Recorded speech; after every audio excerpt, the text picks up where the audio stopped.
তীব্র গরম উপেক্ষা করে টানা ৩ দিনের আন্দোলন এবার যেন দেখল আশার আলো।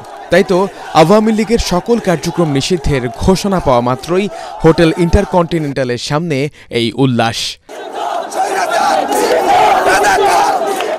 যদিও আওয়ামী লীগকে দল হিসেবে নিষিদ্ধ ও জুলাই গণহত্যার বিচার না হওয়া পর্যন্ত রাজপথে থাকার ঘোষণা ছাত্র জনতার। টানা সপ্তমবারের মতো বেস্ট টিস্যু পেপার ব্র্যান্ড হিসেবে স্বীকৃতি পেয়েছে বসুন্ধরা টিস্যু।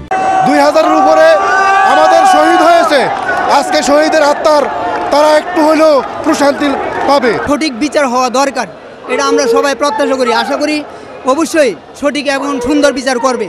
৫ই আগস্টের পরে মনে হয় এইরকম খুশি আর হয় নাই। চাই যে দল হিসাবে আওয়ামী লীগকে স্থায়ীভাবে নিষিদ্ধ করা হোক। এ সময় দেখা গেল ফ্যাসিবাদ বিরোধী জাতীয় ঐক্যের অন্যতম সংগঠক ও এনসিপি নেতা হাসনাত আব্দুল্লাহ, আক্তার হোসেন সহ আরও অনেককে। ঘোষণা দেন ৩ দফা দাবি নিয়ে উপদেষ্টাদের সাথে জরুরি বৈঠকে বসবেন তারা। তার আগ পর্যন্ত সকলকে রাজপথে থাকার আহ্বান জানান হাসনাত আব্দুল্লাহ। প্রায় ৩ ঘণ্টা পর ফ্যাসিবাদ বিরোধী জাতীয় ঐক্যের বিশেষ বৈঠক শেষে শাহবাগে আসেন হাসনাত, এবি জুবায়ের, আলী আহসান জুনায়েদরা। সরকারের নেওয়া সিদ্ধান্তকে আপাতত ইতিবাচক হিসেবেই দেখছেন তারা। সরকার আজকে যে সিদ্ধান্তটি নিয়েছে, এই সিদ্ধান্তের মধ্য দিয়ে আওয়ামী লীগের সকল রাজনৈতিক কার্যক্রমকে নিষিদ্ধ করা হয়েছে।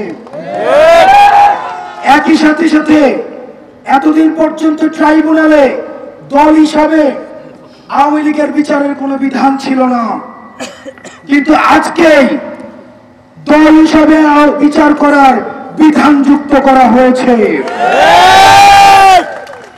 এই ঘটনাগুলোকে আমরা ইতিবাচক ভাবে দেখছি। ঘোষণাপত্র প্রণয়নের সুনির্দিষ্ট রোডম্যাপ ঘোষণা করতে হবে। এই অন্তর্বর্তীকালীন সরকার যে ৩০ দিন সময় দিয়েছেন, ৩০ কার্য দিবসকে আমরা সবাই এই জুলাইয়ের ঐক্যবদ্ধ শক্তি, আমরা এই ফ্যাসিবাদ বিরোধী ঐক্যবদ্ধ জাতীয় ঐক্যবদ্ধ যে শক্তি রয়েছি, আমাদের নিজেদের মধ্যে বিভিন্ন বিষয়ের মতো পার্থক্য হতে পারে, কিন্তু আওয়ামী লীগের প্রশ্নে আমরা ঐক্যবদ্ধ। এর আগে ৩ দফা দাবির সাথে সংহতি জানাতে মধ্যরাতে শাহবাগে আসেন হেফাজত নেতা মামুনুল হক। বলেন, জুলাই ঘোষণাপত্র নিয়ে কোনো টালবাহানা সহ্য করবে না তৌহিদি জনতা। এর আলোকে নির্মিত হবে আগামীর বাংলাদেশ। আমরা প্রতিটি হত্যাকাণ্ডের জন্য আমার সন্তানদেরকে এতিম করবার অপরাধে খুনি শেখ হাসিনা সহ তার সকল সহযোগীদের বিচার বাংলার মাটিতে কার্যকর করতে হবে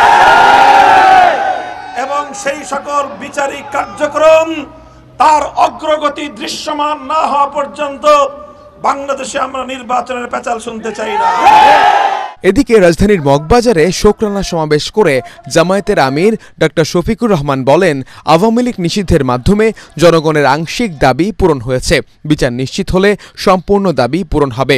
উনি হাসিনার বিচার চাই, খুনিদের বিচার চাই, আওয়ামী লীগ নিষিদ্ধ চাই। আলহামদুলিল্লাহ তাদের আংশিক দাবি পূরণ হয়েছে। এখন আমরা বলবো সরকারে যারা আছেন তারা যেন বিচারকে ত্বরান্বিত করে মানুষের প্রতি সম্মান প্রদর্শন করেন।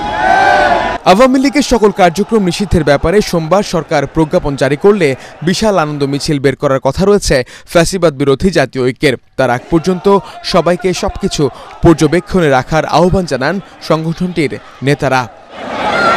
মাজহারুল হক মুহাজির, এটিএন বাংলা, ঢাকা।